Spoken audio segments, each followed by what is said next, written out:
গণতন্ত্র মানে যদি হয় যে আওয়ামী লীগ করলে তাকে গলা কেটে ফেলো আর বিএনপি করলে তার মুন্ডচ্ছেদ করো, তাহলে সেটা কিন্তু গণতন্ত্র নয়।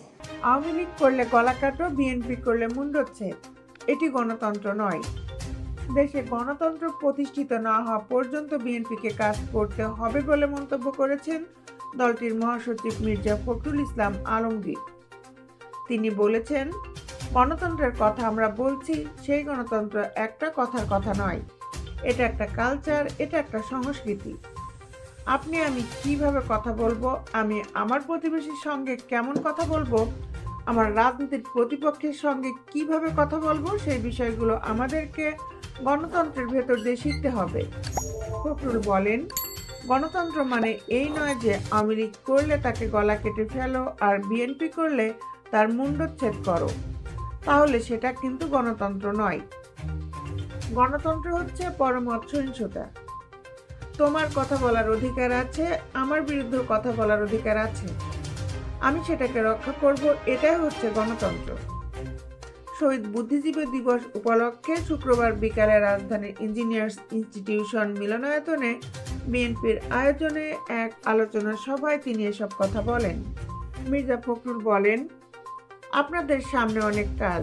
অনেকে মনে করেছেন যে হাসিনা পালিয়ে গেছে, কাজ শেষ হয়ে গেছে, কিন্তু না।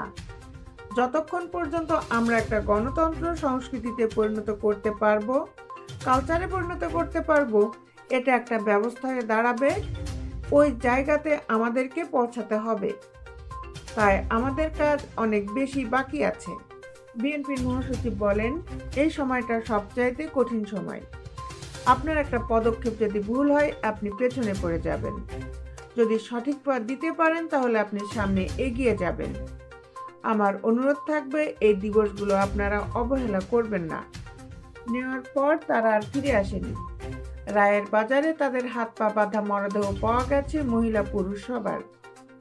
এটা আমাদের মনে রাখতে হবে, বুদ্ধিজীবীদের কেন প্রাণটা দিতে হলো।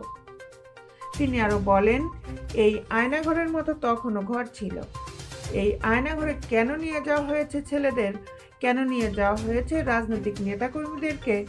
একটা উদ্দেশ্য ছিল, তাদেরকে ভয় পাইয়ে দেওয়া, তাদেরকে শেষ করা, তাদেরকে ধ্বংস করা। দেশ বিদেশের আপডেট নিউজ পেতে আমাদের সাথেই থাকুন। Justice television, Dhaka.